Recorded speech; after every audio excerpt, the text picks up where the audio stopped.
हरिओम. पसायदान. योगदास श्री जयगणेश जोशी यांनी केलेले निरूपण. प्रवचन क्रमांक 19. पसायदान. ओवी तिसरी, भाग 7. दुरितांचे तिमिर जाओ, विश्व स्वधर्म सूर्ये पाहो, जो जे वांछील तो ते लाहो प्राणी जात. जो जे वांछील तो ते लाहो प्राणी जात या चरणाचे आता निरूपण पाहू. ओवीच्या शेवटी विश्व स्वधर्माचे पालन होण्यासाठी विश्वातील प्रत्येकाला काय मिळावे याचे मागणे श्री ज्ञानेश्वर माऊली पुरुषोत्तमाकडे मागत आहेत. विश्वात 84 लक्ष प्रकारचे जीव आहेत आणि तरीही या सर्वांसाठी एकच एक मागणे मागितलेले आहे. हे महाविलक्षण आहे. सर्वप्रथम एक गोष्ट आवर्जून सांगितली पाहिजे की तमाम मंडळी श्री ज्ञानेश्वर माऊलींवर या ओवीमुळे आणि विशेष म्हणजे या चरणावर आणि त्यातही फारच विशेष म्हणजे वांछा या शब्दावर फार खुश आहेत. कारण या चरणाचा वरवर परंतु चुकीचा अर्थ असा वाटतो की या विश्वात प्रत्येक प्राणीमात्राला जी जी इच्छा, वासना, कामना होईल ती ती पूर्ण होऊ दे असे आपल्यासाठी प्रत्यक्ष श्री ज्ञानेश्वर माऊलींनीच परब्रह्म परमात्म्याकडे मागणे मागितलेले आहे. त्यांचा यासाठी आशीर्वाद आहे. याचा अर्थ असा आहे की येथील तमाम प्राणीमात्रांना त्यांच्या त्यांच्या मर्जीने त्यांना पाहिजे त्याप्रमाणे भौतिक वस्तुजगताचा उपभोग घ्यायला पूर्ण मुभा आहे. याचा अर्थ आम्ही कसेही आणि कितीही उपभोग घेतले तरी त्याला श्री ज्ञानेश्वर माऊलीसारख्यांनी परवानगी दिलेली आहे. तसेच आम्ही जे सांगतो की हे विश्व प्राणीमात्रांच्या उपभोगासाठीच निर्माण केलेले आहे, यास्तव त्याचा आपापल्या कुवतीनुसार यथेच्छ उपभोग घ्या, हेच सत्य आयुष्य आहे असे यावरून सिद्ध होते. परंतु हा निव्वळ गैरसमज आहे. कारण वांछा याचा सत्य अर्थ फार सखोल आहे. हा शब्द श्री ज्ञानेश्वर माऊलींनी वापरलेला आहे ह्याचे भान ठेवावे आणि त्याचा स्वतःच्या मतलबी मनाप्रमाणे सोयीस्कर असा अर्थ घेऊ नये. भौतिक वस्तुजगताच्या अनावश्यक उपभोगांना श्री ज्ञानेश्वर माऊली खत पाणी घालतील का असा तरी निदान विचार करावा. यास्तव अशा सर्वांनी कृपया याचा अर्थ नीट समजावून घ्यावा आणि आपल्या आचरणात योग्य ती सुधारणा करावी.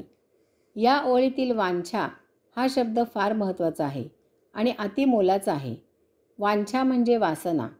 आपण वासना आणि कामना हे शब्द जोडीजोडीने वापरत असतो, परंतु वासना आणि कामना त्यात मूलभूत असा फार मोठा फरक आहे आणि तो अध्यात्माच्या दृष्टीने जाणून घेण्यासारखा आहे. वासना देहाला होत असतात आणि कामना मनाला होत असतात. उदाहरणार्थ, पोटाला भूक लागली की अन्नाची वासना होते. ही देहाकडून आलेली अन्नाची वासना मागणी असते.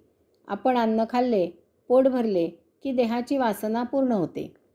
आता जर त्या अन्नातील एखादा पदार्थ जिभेला आवडला असला तर तो पदार्थ आणखी खाण्याची इच्छा होते, जी मनाची कामना असते. पोट म्हणते मी पूर्णपणे भरलो आहे, मन लक्ष देत नाही. जठर म्हणते की यापेक्षा जास्त पचवायला मला त्रास होईल, अपचन होईल. मन ढुंकूनही लक्ष देत नाही. देह म्हणतो मेद येईल, वजन वाढेल. मन जराही लक्ष देत नाही. मेंदू स्मृतीच्या मदतीने माहिती पुरवतो की यामुळे आजारपण येते. मन म्हणते आत्ता मला या कामनेची पूर्तता व्हायला हवी आहे. जिभेला पाणी सुटते, इंद्रियांची साथ मिळते आणि हात आपोआप त्या पदार्थाकडे जातो. हेही फार महत्त्वाचे असे समजावून घ्यावे की देहाच्या वासना या संचिताप्रमाणे असतात. संचित संपवण्यासाठी योग्य असा देह आपण धारण केलेला असतो. यामुळे देहाला त्याप्रमाणेच इच्छा होत असतात. अन्य इच्छा व्हाव्यात अशी देहामध्ये व्यवस्थाच नसते. अन्य इच्छा मनाला होत असतात.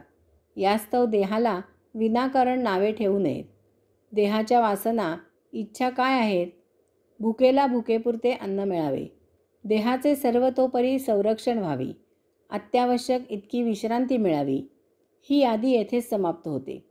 बाकी इच्छा या मनाच्या कामना आहेत. अशावेळी देह मनाला विचारतो की जीवित राहण्यासाठी अत्यावश्यक तेवढे मिळाले आहे, मग आता का रे मना? का रे मना? कशासाठी?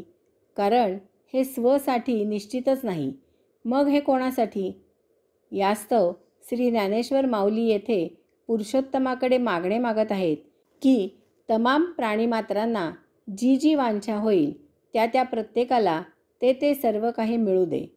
याचा अर्थ देहाला ज्या इच्छा होतील त्या पूर्ण होऊ देत. देहाच्या वासनांचे शमन होऊ दे. त्यायोगे गतसंचित संपुष्टात येऊ दे. याचा छुपा अर्थ असा आहे की मनाच्या कामना दुर्लक्षित होऊ देत. प्रत्येकाला जे जे अत्यावश्यक आहे ते ते मिळू दे. देहाला संचिताप्रमाणेच इच्छा होतात. याचा फार सुंदर परिणाम होतो. देहाच्या अत्यावश्यक गरजेनुसार उपभोग घेतले जातात. मनाची मनमानी थांबते. त्यायोगे गतसंचित संपते. नवीन संचित निर्माण होत नाही. सर्वजण यथाकाळी मुक्त होतात. या योगे येथे सत्ययुग नांदू लागेल.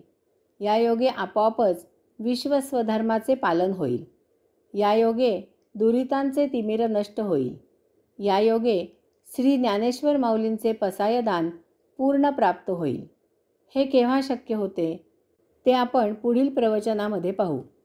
हरिओम.